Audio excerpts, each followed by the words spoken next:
আজ আমি কাঁকরোলের ভীষণ মজাদার চটপটা মশলাদার কম তেলে রান্নার একটি রেসিপি নিয়ে চলে এসেছি। রুটি, পরোটা, ভাত সব কিছুর সাথে ভীষণ জমে যাবে।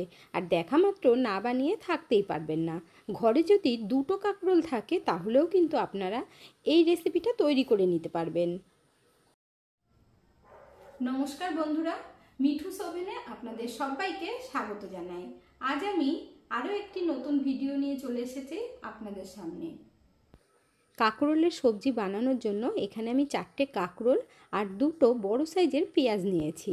যদি 4টে কাঁকরোল নেন তাহলে 2টো পেঁয়াজ দেবেন, আর 2টো কাঁকরোল নিলে একটা পেঁয়াজ দেবেন। এর মধ্যে পেঁয়াজটা একটু বেশি দিতে লাগবে, তাহলে খেতে কিন্তু দুর্দান্ত লাগে। এখন আমরা কাঁকরোলগুলো কেটে নেব। প্রথমে তো মাথার দিকের আর নিচের দিকের অংশটা বাদ দিয়ে দেব, তারপর মাঝখান থেকে ফালি দিয়ে নিতে হবে। কাঁকরোলটা কিন্তু একদম কচি। এবার আমরা মাঝখান থেকে আরেকটা ফালি দিয়ে নেব। কাঁকরোলের মধ্যে একটু কালো স্পট পড়েছিল, তাই টুকরো করে বাদ দিয়ে দিচ্ছি। এরপর এই কাঁকরোলের টুকরোটাকে 3 ফালি করে নেব, মানে ডুমো ডুমো করে কেটে নিতে হবে। এইভাবে পুরো গোটা কাঁকরোলকে 12 পিস করে নেব। কাঁকরোলের অনেক রকম সবজি আপনারা তৈরি করে খেয়েছেন, তবে আমি যেভাবে তৈরি করে দেখাবো এইভাবে যদি একবার বানিয়ে খান বাড়িতে, তাহলে দেখবেন কাঁকরোলের প্রেমে পড়ে যাবে সবাই। এতটাই সুপার টেস্টি হয়। এভাবে একবার বানিয়ে দেখুন, আঙুল চেটে চেটে খাবেন। কাঁকরোলের রেসিপিটা একেবারেই অন্যরকম করে তৈরি করে দেখাবো, তার জন্যই কিন্তু এই রকম টুকরো টুকরো করে কাটতে হবে।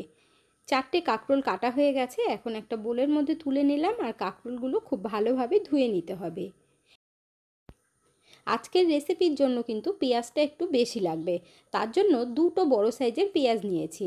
এখন এই পেঁয়াজগুলোকেও আমরা একইভাবেই কেটে নেব। পেঁয়াজের খোসা ছাড়িয়ে নিয়ে ধুয়ে নিয়েছি। এরপর পেঁয়াজগুলোকেও টুকরো করে কাটতে হবে। এখানে দেখুন, একটা পেঁয়াজকে আমি 4 ফালি করে নিচ্ছি। তারপর 3 টুকরো করতে হবে। পেঁয়াজগুলো মোটা মোটা করে কাটবেন, তাহলেই কিন্তু খেতে ভালো লাগবে। এখানে আপনাদের দেখিয়ে দিচ্ছি, দেখুন বন্ধুরা, ঠিক এইভাবেই টুকরো করে কেটে নেবেন। এরপর আমরা চলে যাব গ্যাসের কাছে। কাঁকরোল আর পেঁয়াজ আমাদের রেডি হয়ে গেছে। গ্যাসের ওপরে কড়াই বসিয়ে দিয়েছি, দিয়ে দিচ্ছি 1/2 চামচ পরিমাণে সর্ষের তেল। তেল কিন্তু একেবারেই কম লাগবে, আর কম তেলে রান্নাটা ভীষণ সুস্বাদু হবে। তেল গরম হবার পর খুন্তি দিয়ে একটু কড়াইয়ের মধ্যে ছড়িয়ে দিতে হবে, তারপর কাঁকরোলগুলো ভেজে নেব। আর বন্ধুরা, আজকের রেসিপিটা যদি আপনাদের ভালো লেগে থাকে তাহলে আমার চ্যানেলটিকে অবশ্যই সাবস্ক্রাইব করবেন, পাশে থাকা বেল আইকনটি দাবিয়ে দেবেন, সবার সাথে শেয়ার করবেন। একটা লাইক করতে ভুলবেন না কিন্তু। কাঁকরোল যাতে তাড়াতাড়ি নরম হয়ে যায় তাই অল্প করে নুন দিতে হবে। এরপর কাঁকরোলটা আমরা খুব ভালোভাবে ভেজে নেব। নুন দেওয়ার পর একটু নাড়াচাড়া করে কিন্তু 2 মিনিটের মতো আমরা ঢেকে রাখবো, তাহলে কাঁকরোলটা তাড়াতাড়ি নরম হয়ে যাবে। যারা আগে থেকে সাবস্ক্রাইব করে রেখেছেন তাদেরকে অসংখ্য ধন্যবাদ। ভালো থাকবেন, সুস্থ থাকবেন। 2 মিনিট বাদে ঢাকনাটা তুলে নিচ্ছি, আর মাঝখানে আমি একবার নাড়িয়ে দিয়েছিলাম, না হলে নিচ থেকে পুড়ে যাবে। আর গ্যাসের ফ্লেমটাকে কমিয়ে দিয়ে কিন্তু ঢাকা দিতে হবে। কাঁকরোলের থেকে যে জলটা বেরোবে ঢাকা দেওয়ার কারণে, তাতে কিন্তু কাঁকরোলটা অনেকটাই সিদ্ধ হয়ে যাবে। এখন আমরা কাঁকরোলটাকে একটু লাল লাল করে ভেজে নেব। এখানে আপনারা দেখতেই পাচ্ছেন কাঁকরোলটা খুব ভালোভাবে ভাজা হয়ে গেছে। এখন তেলটা ঝরিয়ে তুলে নেব। আর বন্ধুরা, আমার চ্যানেলে আরও একটা কাঁকরোলের রেসিপি দেওয়া আছে, যদি আপনাদের মনে হয় তাহলে আপনারা ফলো করতে পারেন।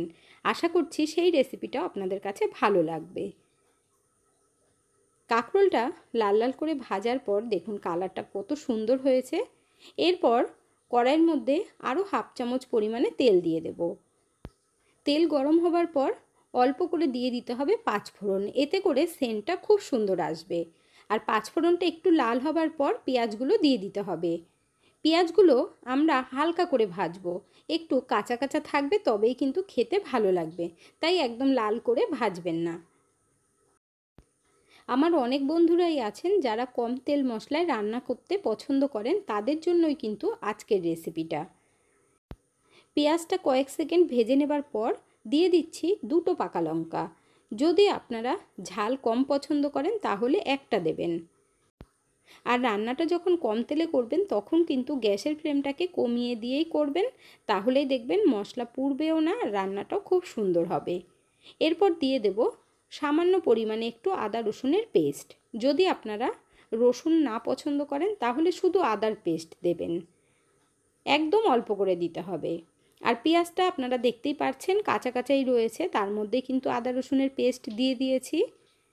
একদম লাল করে ভাজলে ভালো লাগবে না। এরপর দিয়ে দিচ্ছি কালারের জন্য কাশ্মীরি লঙ্কার গুঁড়ো, ধনের পাউডার হাফ চামচ, দিয়ে দিচ্ছি অল্প করে হলুদ আর জিরের গুঁড়ো, তারপর দিয়ে দিচ্ছি স্বাদ মতো নুন। এরপর মশলাটা কষিয়ে নিয়েছি অল্প একটু জল দিয়ে। ভিডিওটা স্কিপ হয়ে গেছে, সেটা আর আপনাদের দেখাতে পারলাম না। আর মশলাটাকে 2 মিনিট কষালেই হয়ে যাবে। খুব কম সময় রান্নাটা করবেন, দেখবেন টেস্টটাও ভালো হবে।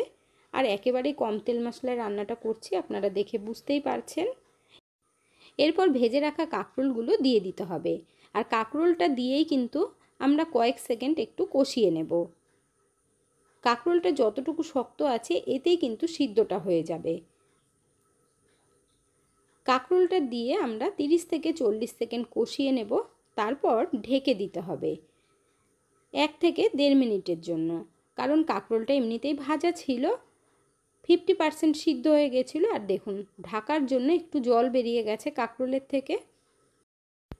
জলটা শুকানো পর্যন্ত আমরা একটু ভেজে নেব। আর পেঁয়াজটা আপনারা দেখে বুঝতেই পারছেন খুব বেশি নরম হয়ে যায়নি। আর কালারটা দেখতেই পাচ্ছেন কাশ্মীরি লঙ্কার গুঁড়ো দেওয়াতে কত সুন্দর হয়েছে। এর মধ্যে এখন দিয়ে দেব অল্প করে গরম মশলার পাউডার। আপনারা চাইলে একটু ধনেপাতাও দিতে পারেন। গরম মশলা দেবার পর একটু ভালোভাবে নাড়িয়ে দিতে হবে। আর এই কাঁকরোলের সবজির মধ্যে আমরা কিন্তু টমেটো দিইনি। এখন গ্যাসের ফ্লেম বন্ধ করে দেব, তবে একটু টক হওয়ার জন্য মানে চটপটা হওয়ার জন্য লেবুর রস দেব।